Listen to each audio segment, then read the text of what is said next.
ley, justicia elemental. Juzgados, códigos, policías, jueces, ciudadanos. Aprende a empoderarte legalmente. Bienvenidos.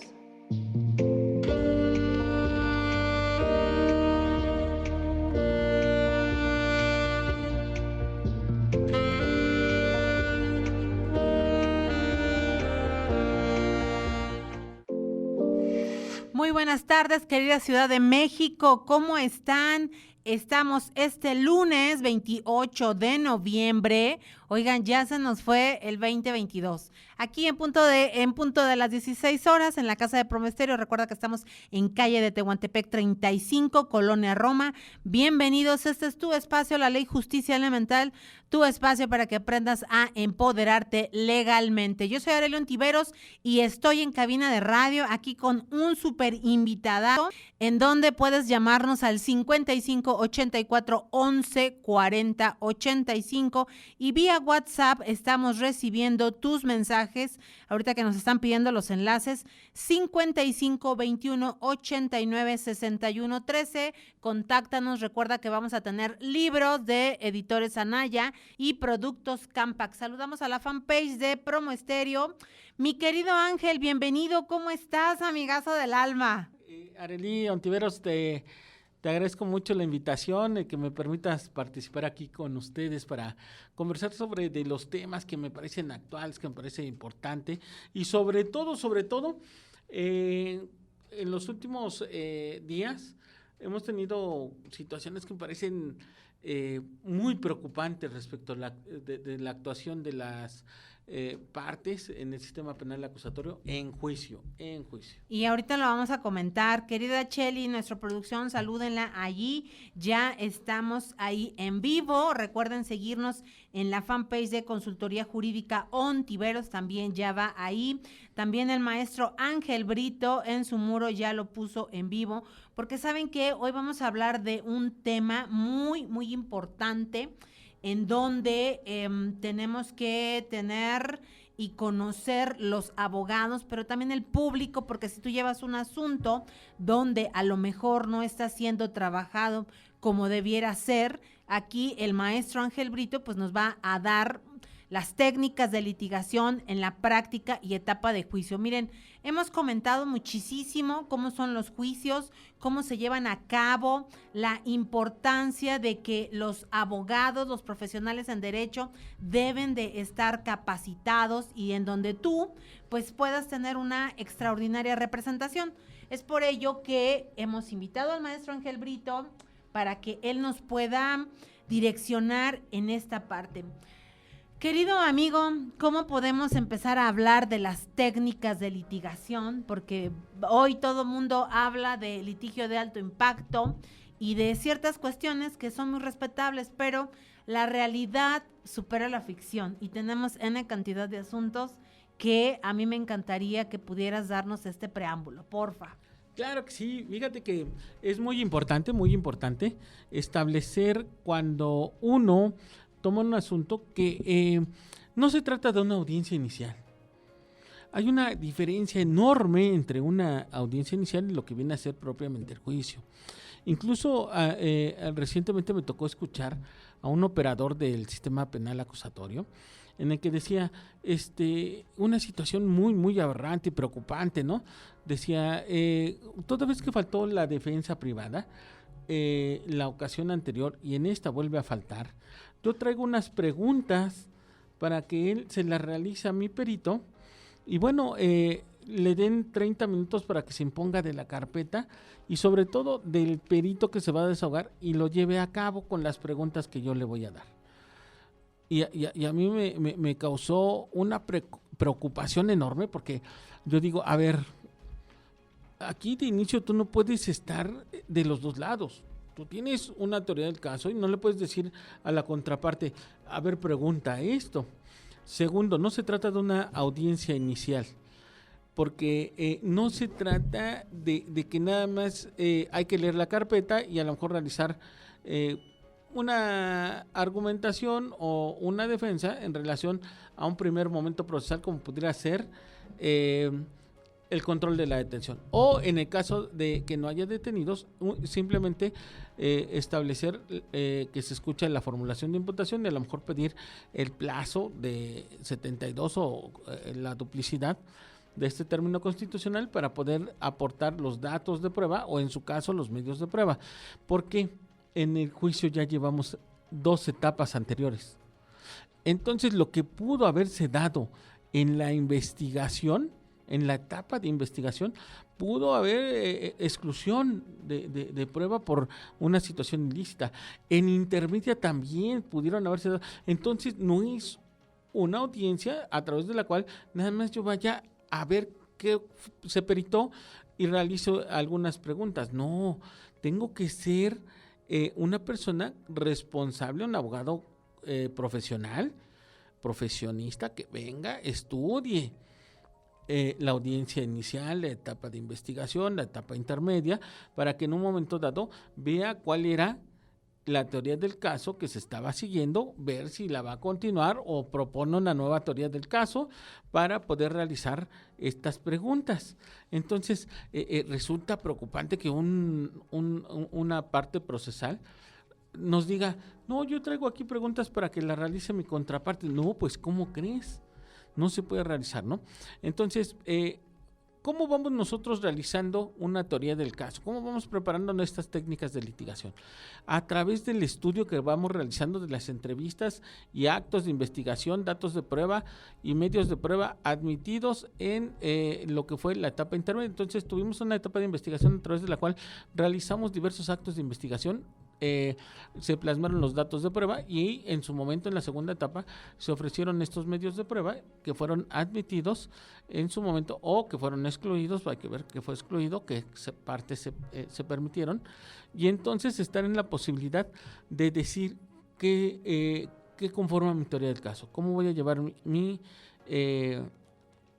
juicio, qué voy a presentar primero, lógicamente qué quiero, causar un impacto fuerte en el tribunal, o quiero empezar suave e ir aumentando de ritmo, o quiero empezar muy fuerte, bajar un poco y cerrar fuerte, ¿no? Entonces voy a establecer, porque no todos los testigos tienen esta posibilidad de dar certeza, convicción al tribunal, porque todos somos diferentes. Y entonces a lo mejor yo quiero empezar con periciales, con una situación científica que sea fuerte para el tribunal.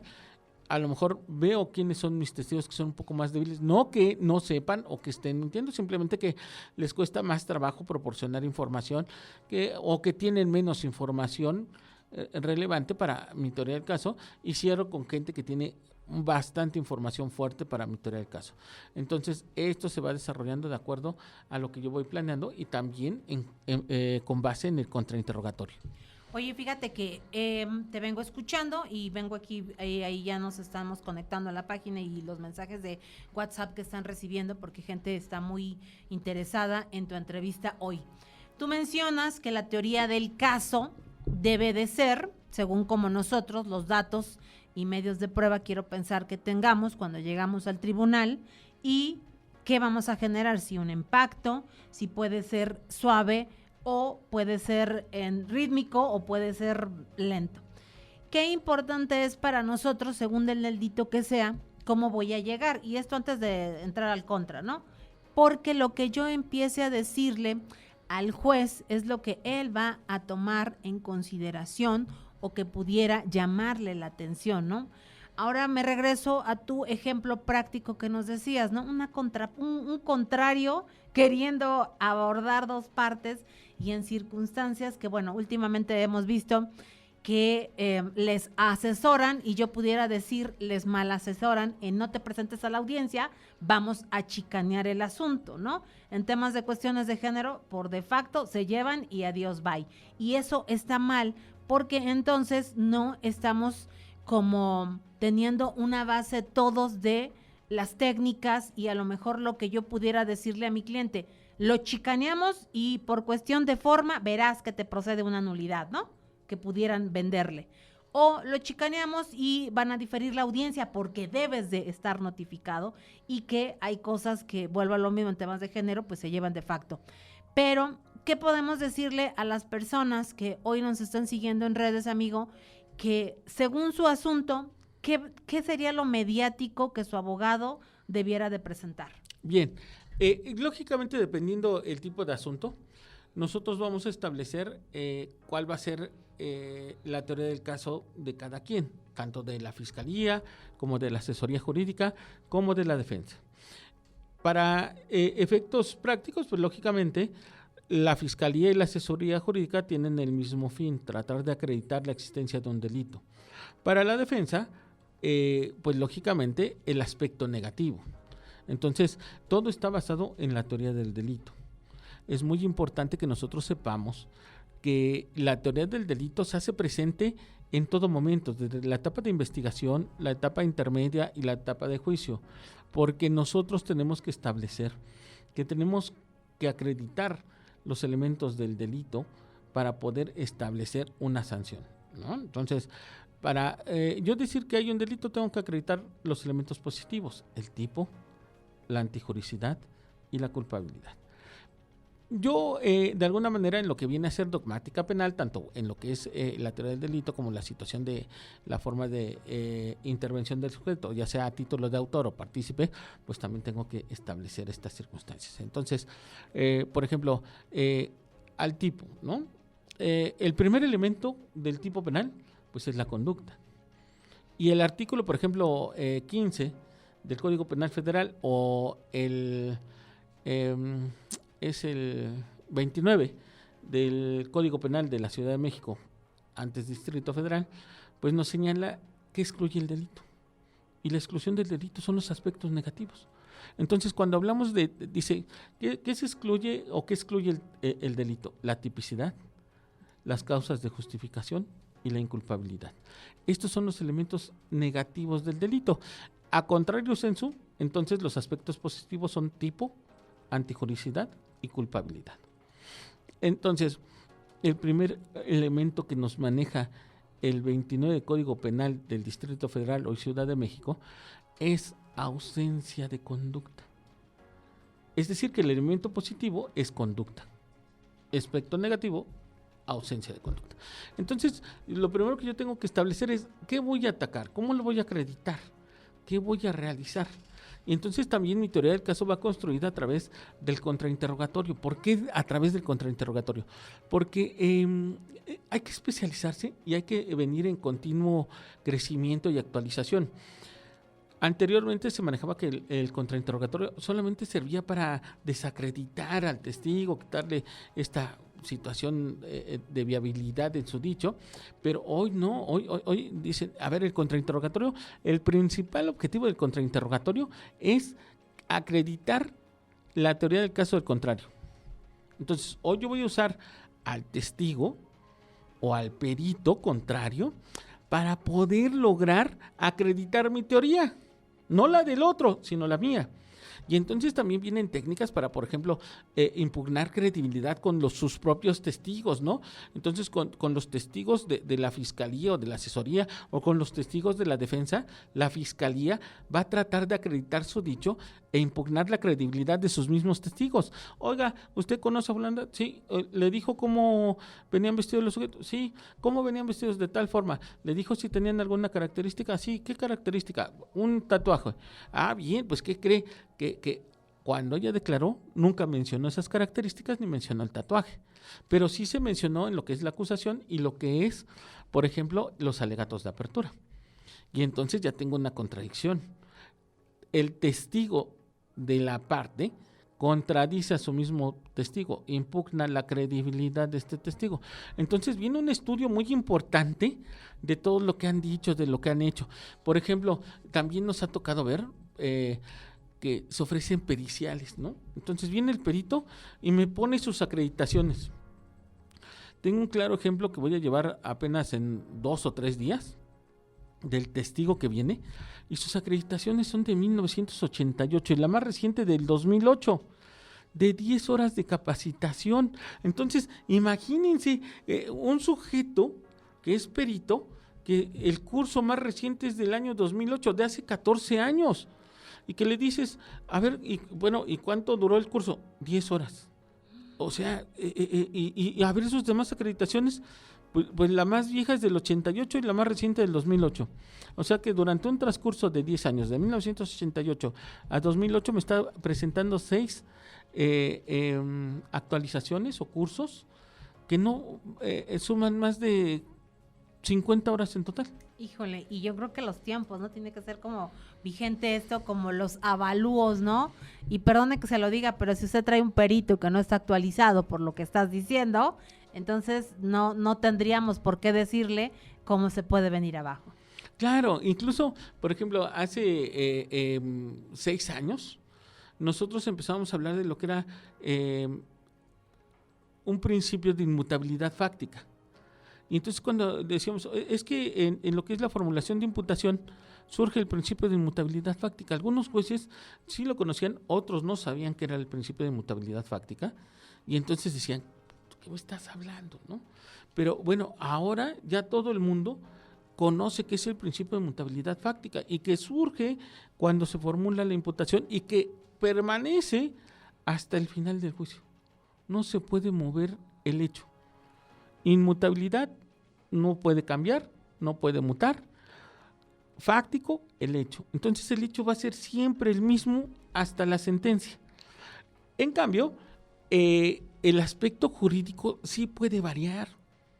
Tan puede variar que el artículo 316 del Código Nacional de Procedimientos Penales en relación a la vinculación, cuando hay un principio de congruencia, que también hace el principio de congruencia ahí, entre lo que fue la formulación de imputación y lo que es la solicitud de vinculación a proceso, nos dice el artículo 316, no puede haber una variación en el hecho. Tienen que ser los mismos hechos por los que se solicitó o se estableció la formulación de imputación que la vinculación a proceso, pero el juez sí puede variar la clasificación jurídica. Uh-huh. Y la clasificación jurídica se puede cambiar en la acusación, en los alegatos de apertura, en los de clausura, se puede variar esa clase. Lo que no puedes variar nunca es el hecho. Inmutabilidad fáctica. Entonces, bueno, pues algunos no conocían esta circunstancia y se fue dando, ¿verdad? Oye, eso es muy importante, ¿no? Porque efectivamente el juez, nos tocó ver en un asunto de abuso sexual, fue quien modificó, reclasificó el delito debido a que el Ministerio Público no había argumentado, y tú bien hablas de la dogmática penal, que esto lo vimos el jueves pasado con nuestro querido maestro Andrés de Anda, por ahí está el programa también en nuestras redes, que era muy importante y que él mencionaba que la dogmática se puede utilizar desde el Ministerio Público para no llegar a una audiencia, ¿no? En algunas circunstancias, y que aquí, como tú lo estás citando, en donde puede reclasificar, y yo te decía de este tema, ¿no? Reclasificaron de un abuso sexual a violación. Uh-huh. Pero fíjate qué grave es cuando, si desde el Ministerio Público no nos argumenta esta circunstancia, llegamos a una audiencia y el Ministerio Público, teniendo las pruebas, no hace lo que tú dices, no causa impacto, ¿no? En esta cuestión, pues el imputado puede salir sin ningún problema, ¿no? Y a lo mejor yo puedo ser un buen asesor público privado y no va a concordar con lo que viene diciendo el Ministerio Público, ¿no? Yo puedo decir, aquí están las prendas, aquí está la sangre, que hay una circunstancia, pero el Ministerio Público pues puede decir, no, pues eso es mínimo, no es nada, ¿no? Fueron unos tocamientos y minimizar el delito, ¿no? Y eso puede ser grave. Por eso es importante que dentro de este mensaje que tú nos estás dando, las técnicas de litigación, pero ya en el juicio, tengamos lo que es, ¿no? Porque si no lo tenemos, pues una teoría del caso puede ser tirada. Así es. Así es. Por eso es muy importante. ¿Con qué empezamos un juicio? Con unos alegatos de apertura. Una promesa a futuro que debe de crear convicción. Debemos de señalar qué es lo que el tribunal va a ver durante el desarrollo del juicio.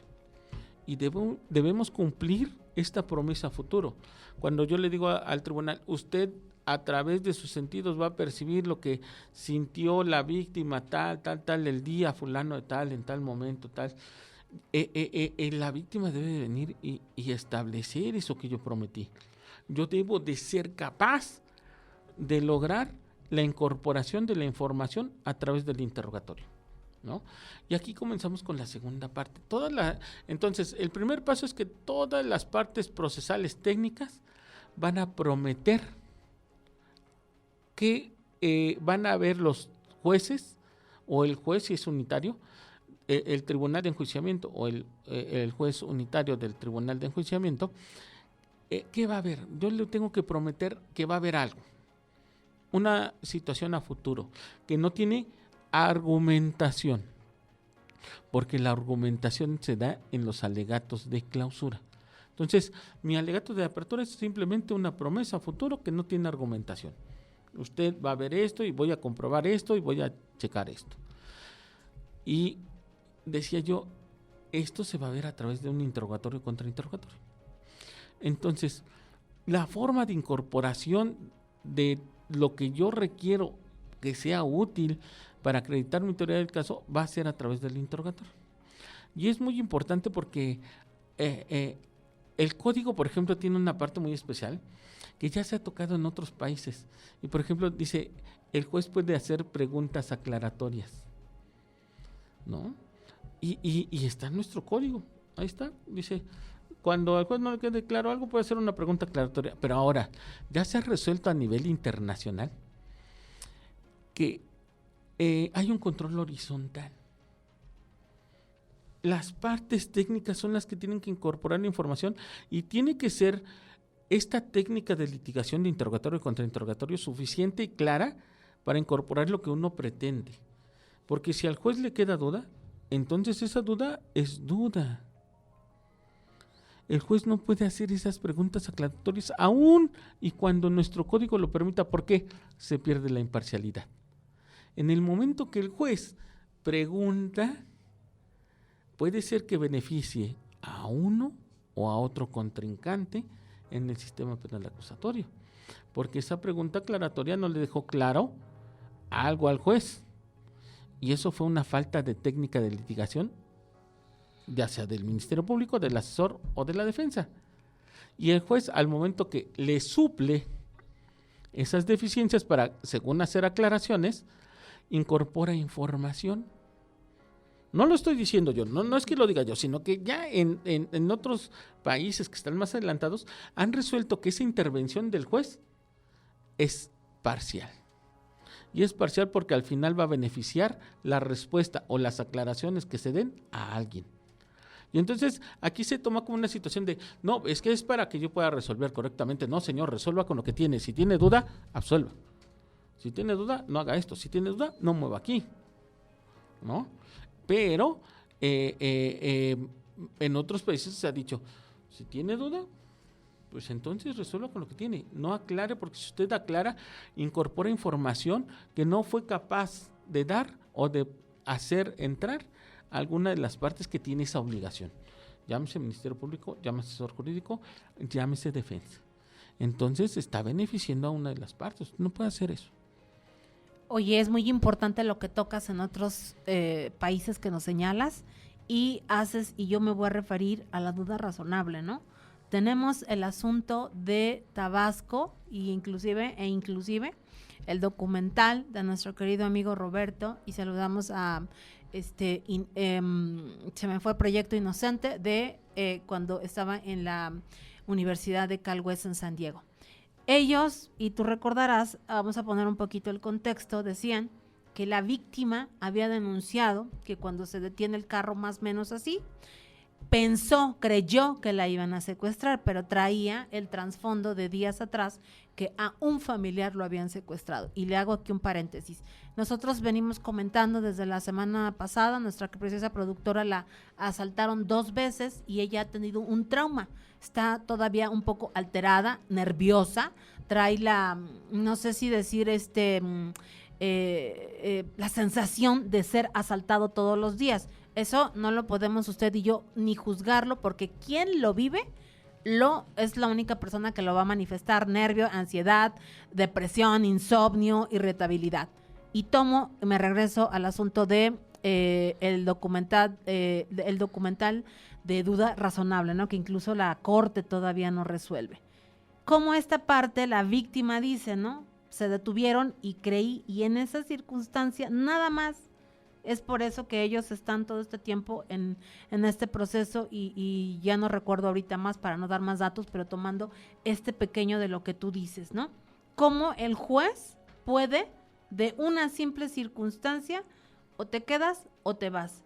Y si tú no traes un buen argumento, retomemos, vas a estar ahí. Y aún con el buen argumento, digo, ahorita Proyecto Inocente está haciendo un extraordinario trabajo para que ellos puedan salir, pero fíjate que después de haberlo echado a perder el asunto quien representaba, ¿no? Y eso es como lo terrible, ¿no, amigo? Porque bueno, aquí en el país, hasta donde yo sé, y si no, corrígeme, los jueces, en cuanto a la duda razonable, como en Estados Unidos, no lo manejan, ¿no?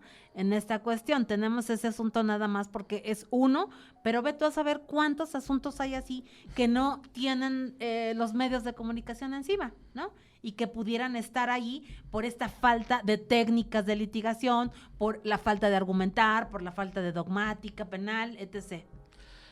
Desgraciadamente, me parece a mí que seguimos bajo una temática todavía del sistema inquisitorio, del sistema tradicional, del sistema mixto, a través del cual pues los jueces a veces no ponderan esta situación de lo que es el objeto del proceso. El artículo 20 constitucional establece que uno de los objetos del proceso pues es proteger al inocente. Proteger al inocente.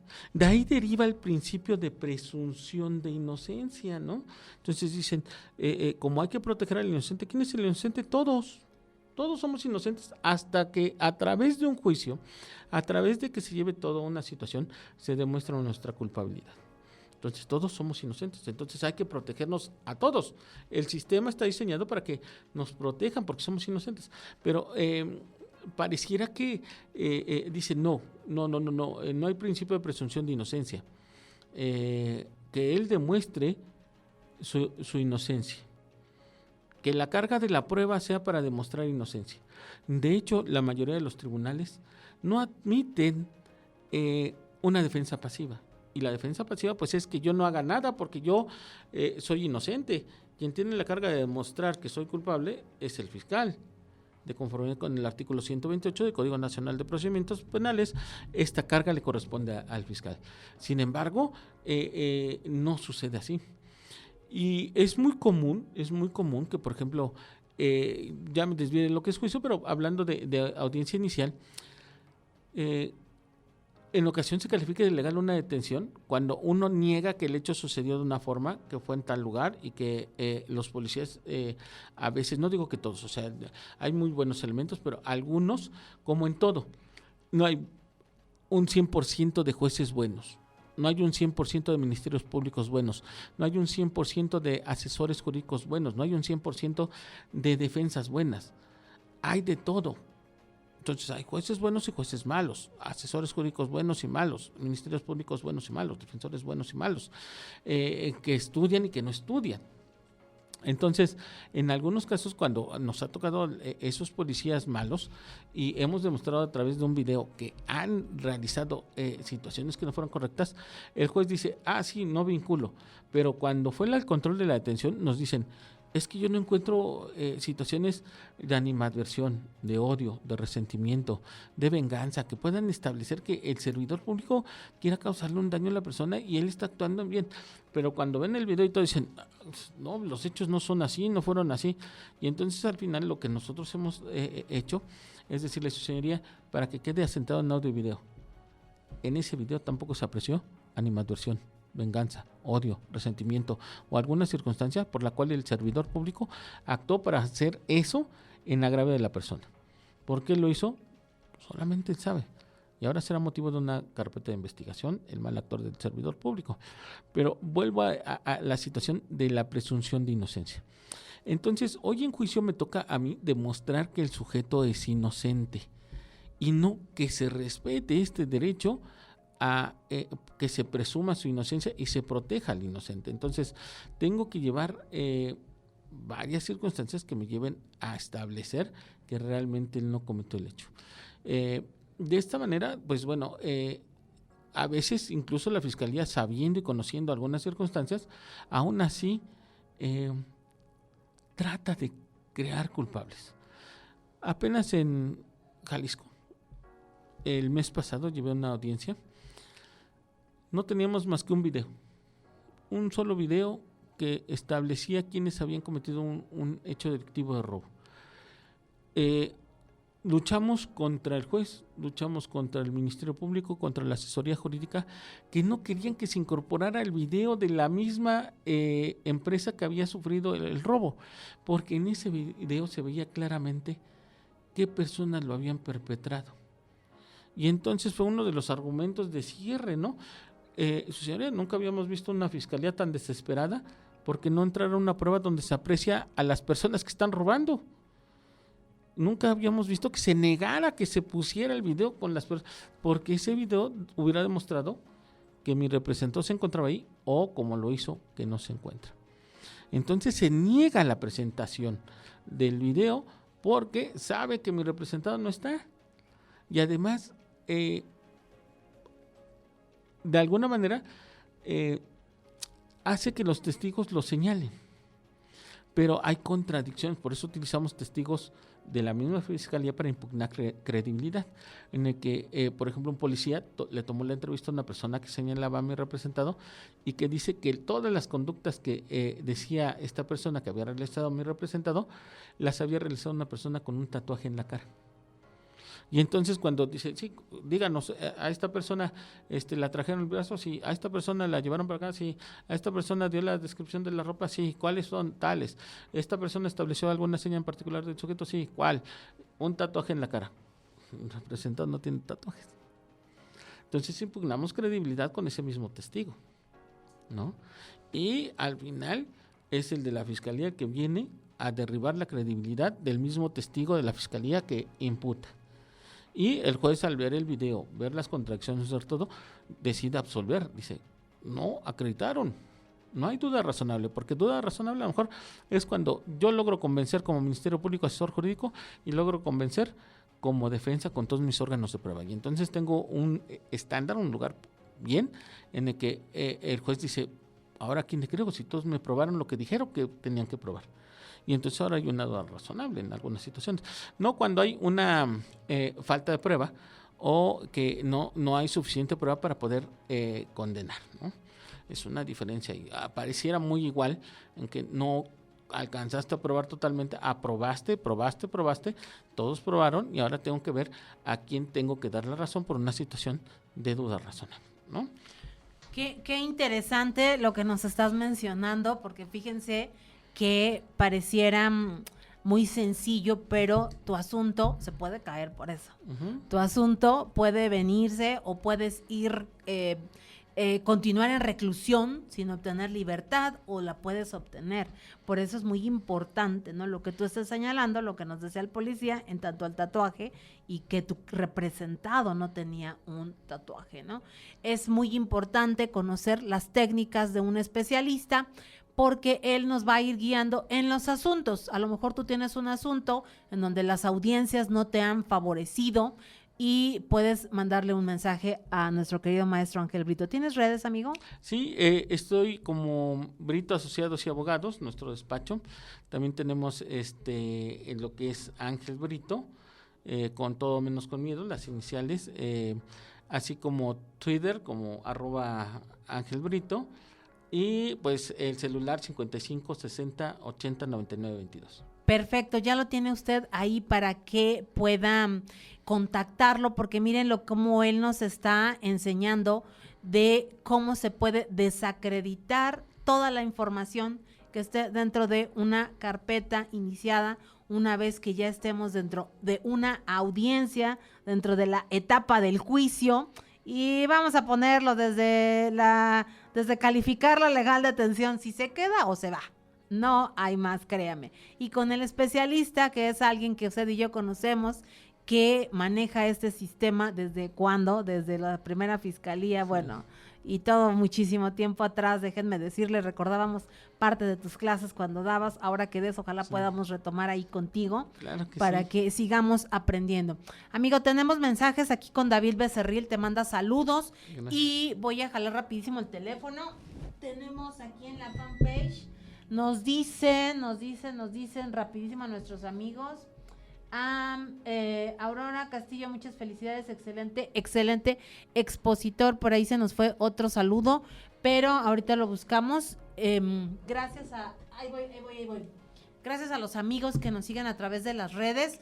Si usted quiere un libro de Editores Anaya, el maestro Ángel Brito, esta es su segunda edición del libro Manual de Mecanismos, Soluciones Alternas y Procedimiento Abreviado en el Sistema Penal Acusatorio de Editorial Anaya, segunda edición. Déjeme decirle que este es un libro muy práctico porque aborda el tema de los mecanismos y las soluciones alternas en materia penal, conlleva entrar en el terreno de la justicia restaurativa, en el de ganar, donde se busca la eficiencia y la eficacia, esto es, la prontitud en la solución de los conflictos. En cada mecanismo se encuentra una solución que van de la mano en la mayoría de los casos y tienen un papel muy importante puesto que ayudan a descongestionar el sistema procesal penal en nuestro país. Si a usted le interesa un libro del maestro Ángel Brito, pónganos ahí en la fanpage de Promo Estéreo que quiere un legal kit, y en la fanpage de Consultoría Jurídica Ontiveros, si quiere usted un legal kit, y también tenemos aquí en su muro del maestro Ángel Brito, si usted quiere aquí un libro, ponga que quieren un legal kit, y con gusto te lo hacemos llegar para que vengas a nuestras instalaciones de Promo Estéreo aquí en calle de Tehuantepec 35, Colonia Roma, vengas a la cabina, nos saludemos y te lleves, créeme que un libro. Recuerda que somos promotores de la cultura de legalidad y el empoderamiento ciudadano ya por casi 5 años, seguimos trabajando para ti.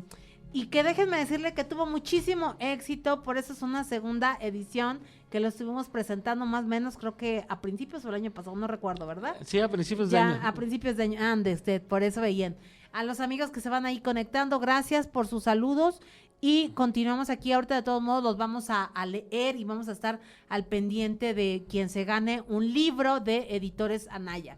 Retomando, amigo, fíjate que es muy importante estar capacitado para juicio, capacitado para lo que voy a representar, ¿no? Porque te vengo escuchando la importancia de todo lo que tú nos dices en hacerle sentir y transmitir al tribunal lo que mi representado vivió. Y vuelvo y tomo lo de nuestra querida productora, que lamentablemente a ella la asaltan 2 veces de manera terrible y que cuando nos cuenta, pues a mí me transmite y sí es muy difícil. Pero llegar a una autoridad en un tribunal, el que venga, el que lo convenzamos, eso es muy importante, porque si yo nada más llego y hablo o leo, perdón, como merolico, y no transmito, no le hago sentir a la autoridad la parte de empatía, la parte de sensibilidad, hablando humanamente, hoy que nuestros tribunales dicen, quiero que la ciudadanía entienda la justicia, pues humanamente, ¿no? Y que es como un tanto difícil. Por eso lo que tú señalas, ¿no? Tener los elementos necesarios para que cuando usted represente a alguien o sea a la inversa, pues pueda uno al menos convencer si salgo o me quedo. Así es, así es. Por ejemplo, es un balance, primeramente también entre lo que el agente del Ministerio Público y el asesor jurídico tienen como medio de prueba, ¿no? El que me admitan medio de prueba no quiere decir que ya se desahogó. Pueden pasar 1000 cosas y nunca desahogarse. Entonces tengo que saber si voy lo suficientemente fuerte o no para poder lograr una sentencia condenatoria. 2, la preparación que yo tengo que hacer a mis testigos. Preparación no quiere decir aleccionamiento. Quiere decir que ellos deben de saber cómo se va a llevar el desahogo de su prueba. Por ejemplo, si es testigo, cómo se va a llevar su testimonial. Si es perito, cómo se va a llevar la testimonial, para que esté preparado. Porque si uno a veces no hace una simulación o una preparación con el testigo a veces llega a engarrotarse. No tiene este contacto como nosotros con un juzgado. Y el juzgado impone. Hay personas, abogados, que se llegaron a quedar paralizados en la audiencia sin poder hablar, sin poder decir, sin poder pronunciar un argumento, cuando han sido excelentes juristas. Pero el micrófono, las cámaras, el juez, la gente, todo digamos que inmoviliza y pierden el sentido de lo que es la audiencia. Lo mismo le llega a pasar a algunos testigos. Se ponen tan nerviosos, se ponen tan mal que no pueden proporcionar esa información que de forma natural nos dijeron uno a uno en nuestro despacho, en nuestra oficina, platicando, es que yo vi, yo hice, y uno dice, este testigo es el excelente, pero si yo no lo preparo y lo subo solo así, cuando a veces vienen las situaciones, porque las preguntas lógicamente van a tener un control por nuestra contraparte, entonces yo no puedo hacer como una plática normal, sino a veces realizar las preguntas de manera abierta, si soy el oferente, para que pueda empezarse a incorporar la información, y a veces el testigo, como no la conoce, le preguntamos, díganos, ¿por qué motivo se encuentra aquí? Porque me citaron. Bien, ¿y para qué lo citaron? No, pues no sé. Pero usted presenció algo. Objeción. Conduce al testigo, pregunta sugestiva, le está diciendo que si conoce algo, si presenció algo, ¿no? Entonces, y empieza a sufrir la parte para incorporar la información y al final incorpora muy poca. O me ha tocado ver juicios en los que el testigo llega y dice, pues no sé por qué vine. Bueno, ¿a qué se dedica? Soy policía. ¿Recuerda usted cuáles son sus funciones? No, pues tal. ¿En dónde estaba escrito en tal fecha? Pues estaba en el metro tal. ¿Realizó alguna detención o objeción? Bueno, dentro de sus funciones dijo que era la de detener. ¿Hizo puestas a disposición? No me acuerdo, pues ya cuánto tiempo pasó, no sé. Nunca hablaron con el testigo para recordarle, para prepararlo, vuelvo a repetir, no es aleccionar, no es decirle qué tienes que decir y vas a decir y a inventar, no, eso no es preparar, eso es aleccionar, hacer trampas y al final el sistema logra determinar que son tramposos, como lo mencioné en el juicio de Jalisco. A ver, usted está mintiendo y aquí, y el juez dijo, pues sí están mintiendo, el video, el testigo, impugnó credibilidad del propio testigo, ¿no? De la fiscalía. Entonces, al final hay técnicas para lograr descubrir la verdad. La idea es que las personas sepan a qué van, cómo van a un juicio, ¿no? Que si olvidan algo les podamos decir, no se preocupe, mire, si olvida algo, como ahorita de la información que hicimos, está en su declaración. Yo le voy a pedir que mire, pues me diga si usted rindió una entrevista previamente y aquí viene la información. Si a usted se le olvida algo, no se preocupe, aquí nosotros podemos hacer un ejercicio y este ejercicio se hace así. Ya la persona tiene una idea, está preparada para lo que va a venir. Pero pues a veces, ¿usted rindió anteriormente una declaración ante alguna autoridad? No, lógicamente sí, si no, ¿cómo, no? Porque hubo un descubrimiento probatorio y ese descubrimiento probatorio fue el acto de investigación consistente en una entrevista, un registro conforme al 217 de esa entrevista, quién la tomó, cuándo se tomó, en dónde se tomó, todo esto que viene a constatar este registro. Pero las personas, pues lógicamente no son abogados, no están relacionadas con este sistema y pues hay que enseñarles, decirles, prepararlos para poder llevar algunos ejercicios. Lo mismo a lo mejor en una situación de ataque, ¿no? Van a querer a lo mejor establecer que usted está mintiendo, que no conoce y a lo mejor van a preguntarle A, B, C, D. Y esto va siendo la preparación, ¿no? El aleccionamiento, preparación para que el testigo se sienta en un ambiente natural, que no le cause un conflicto, que no se sienta nervioso y pueda darle información que conoce y sabe verdaderamente. Y aparte yo tomo mucho lo que tú dices, fíjense que antes, y quiero decir algo, antes pudiéramos aleccionar a los testigos, pero aún aleccionados se les caía, ¿no? Porque se decía el testigo, es que el abogado me dijo, ¿no? Sí. Por eso hasta hay un meme de eso, discúlpeme. Y luego ahorita, por eso mencionan algunos jueces la psicología del testimonio, ¿no? Que nosotros todavía no tenemos muy enmarcado esa parte dentro de nuestro sistema que debiera ser, porque vamos, el lenguaje verbal no miente, ¿no? y en esta cuestión, pero independientemente de eso, su declaración. Por eso tiene uno que contarle a los testigos, a las partes que van a intervenir en una audiencia, pues cómo es, ¿no?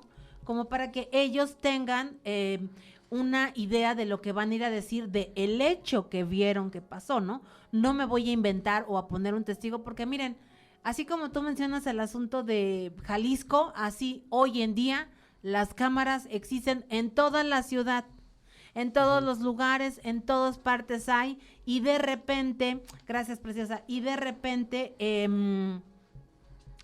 ahí salen la verdad cuando pedimos videos, ¿no? Porque no le voy a decir las cámaras del C2 o del C5 porque esas siempre fallan casualmente en algunos asuntos, ¿verdad? Así. Pero hay cámaras privadas que de repente nos hacen llegar, es que fui a la casa a tocar y a que me firmara y me dijo grosería, ¿no? Y no hay nada, ¿no?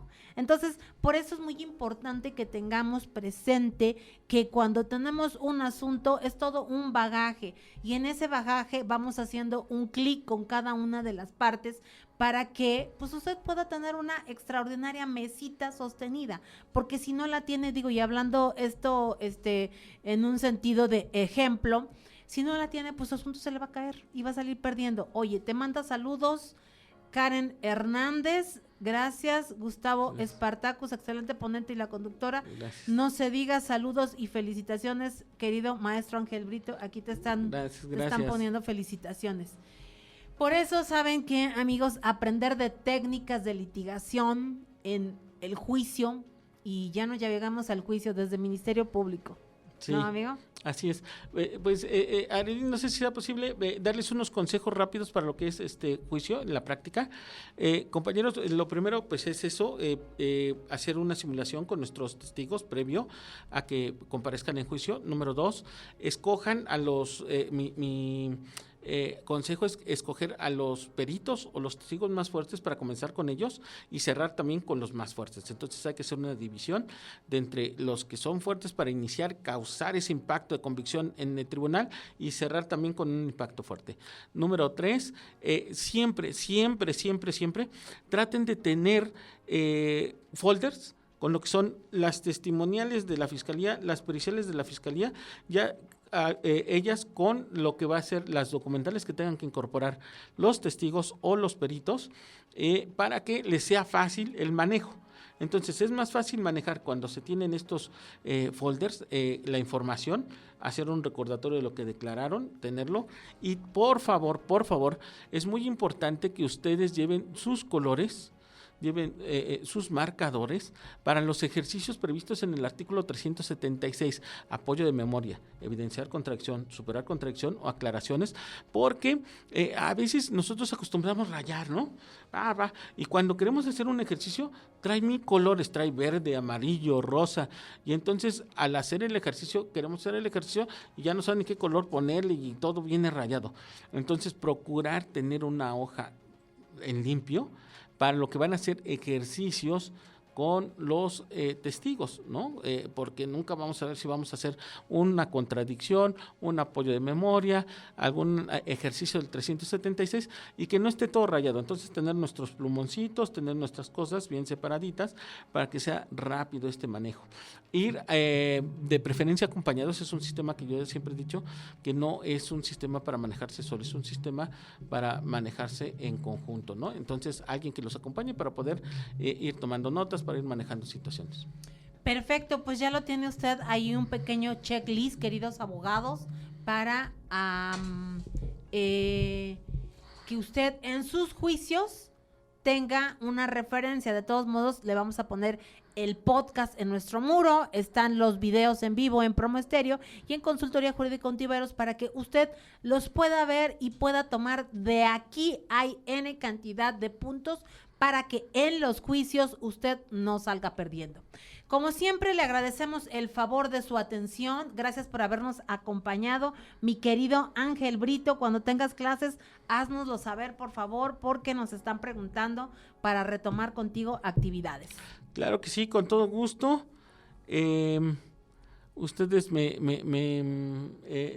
dicen si podemos a lo mejor en ese momento brindar una cortesía para Promo Estéreo, para aquí nuestra querida maestra Arely Ontiveros, y yo espero iniciando el año por ahí de a lo mejor marzo, abril, hacer el primer curso que ya nos interesa mucho, con todo lo que hemos venido aprendiendo en otros países, en Colombia, en Costa Rica, en Filadelfia, para poder en un momento dado compartir esos conocimientos que ya han sido superados en otros países y que en México apenas estamos viendo, ¿no? Efectivamente. Pues te agradezco que hayas acompañado este día en nuestra cabina. Ya sabes, tienes las puertas abiertas aquí en Casa de Promo Estéreo. Gracias a todos los que nos siguieron hoy lunes. Que tengan una excelente semana. Soy Arely Ontiveros. Hasta la próxima.